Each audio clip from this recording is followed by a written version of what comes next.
Hello, and welcome to the Quiet and Strong podcast, especially for introverts. I'm your host, David Hall, and the creator of quietandstrong.com. It's a weekly podcast dedicated to understanding the strengths and needs of introverts. Introversion is not something to fix, but to be embraced. Normally, we will air each episode on a Monday. Be sure to subscribe on your favorite platform.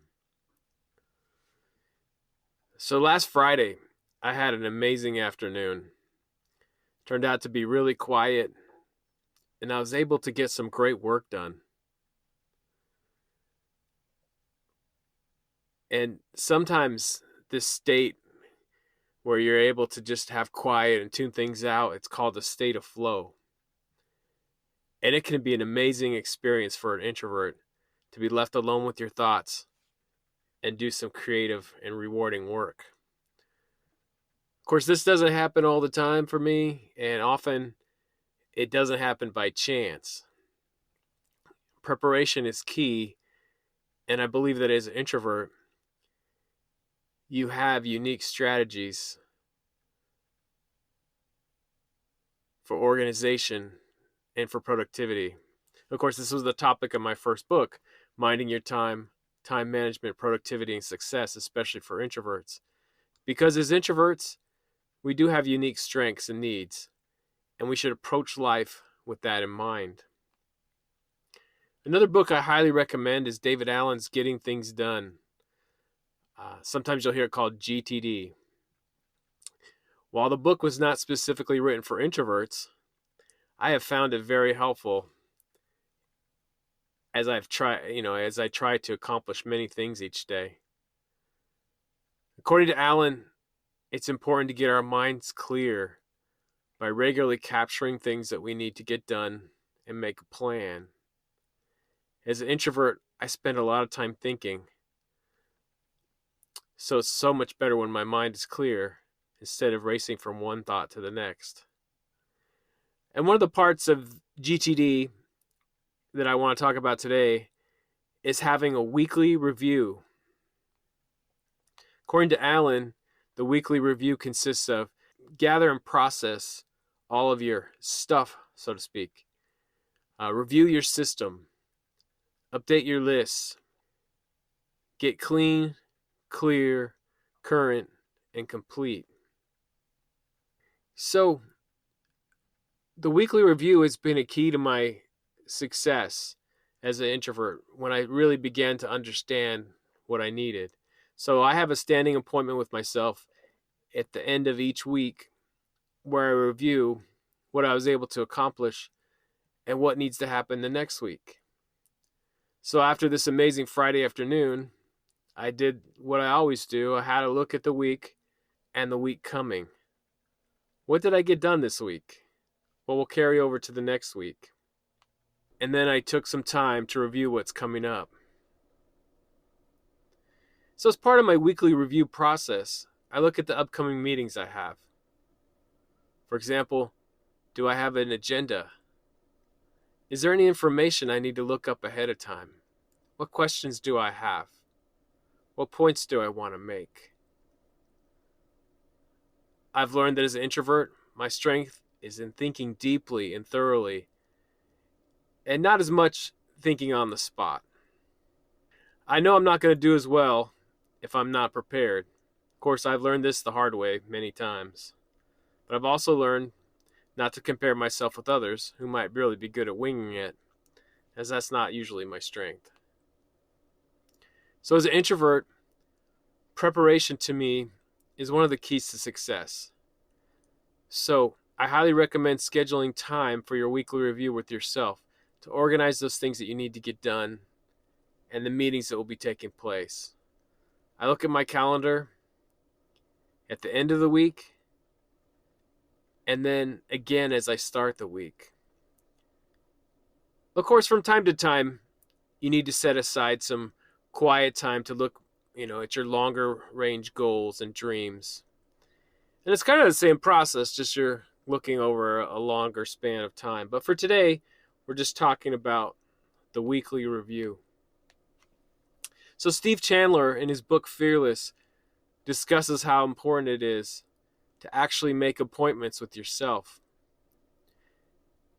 We make time for others, but rarely give ourselves the same courtesy. Chandler explains the problem when we don't take time for ourselves. Because you don't have any time blocked out for yourself, no time to meet with yourself for your own planning or exercise or for meditation or contemplative prayer. No time in your planner for you to be in solitude, to just go alone into the silence so you can create. So it's really important as an introvert, all those things. We need that quiet time. We need that time for focus and time to prepare. So as Steve Chandler says, we should be making regular appointments with ourselves. And that's part of the weekly review. You know, where do you need that time to focus on a particular project or prepare? Maybe this is a standing meeting with yourself, and maybe you schedule others. So like I have a standing meeting with myself every day for the first 90 minutes of my day. That's time where I am focusing and preparing. But I might need more focus time than that for sure. So part of my weekly review is do I have enough time to get that project done that I need to? Or do I need to set aside some time to work on that particular thing? And don't feel guilty about needing this time for you. It will make you a better person and more able to effectively serve others. You'll also find time to create that needed state of flow. So here are a few things I think about when making a plan. I've learned that deadlines are important to me, as there is a time to think and a time to get things done. You know, not all introverts are going to work well under deadlines, but I actually do better when I have a timeline that must be met. However, I have to schedule that critical time to think ahead of time in order to do my best work when it's actually time to do the work. If you have a deadline coming up and need help with that thinking part of your project, here's a few ideas that might be helpful. Understand that you need to allow yourself time to think about the project. Again, this is especially important for introverts. As Steve Chandler said, set an appointment with yourself to ensure adequate thinking time. Setting an appointment with yourself, like you would with anybody else, will ensure that you can carve out time out of your busy day to spend on the project. Preparation is key. As introverts, those brilliant ideas come, but they often require research, preparation, and time. And as you have brilliant ideas, capture them. Because often you might have ideas that come to you about a certain project when you're working on something else. So be sure to capture them so you can stay in the present and focus on the task at hand. And then you can have that great idea handy when you need it. So knowing that I need time to think about a given project is half the battle. I do best with preparation. And after I prepare, I need to allow myself time for those ideas to roll around in my head. So as I look to the next week, I make sure to carve out that needed time to prepare and think. As you're working on your next project or deadline, don't forget to plan your reflection time. Introverts are great at reflection, but we need the time to do it. As an introvert goes deep into thought, and given time can come up with some brilliant ideas. That's not to say that we can't come up with great ideas on the fly, because we can. I just know from experience that some of my best ideas have come with some time to think. While maybe scribbling some ideas down on paper or typing them up.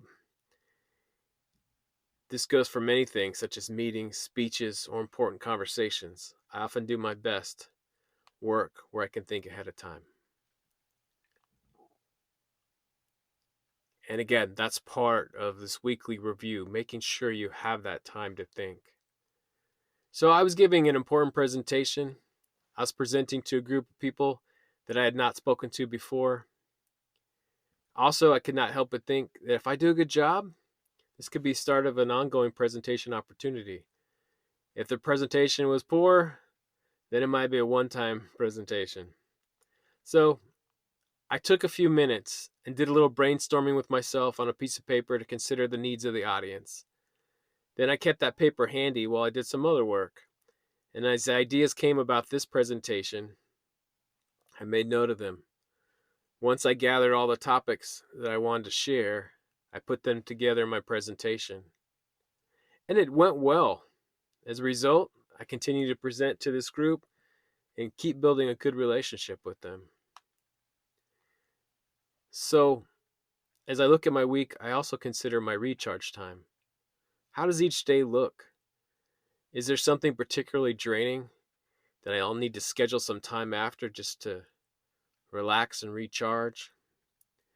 Or do I need to schedule some time before an important meeting or presentation to be ready,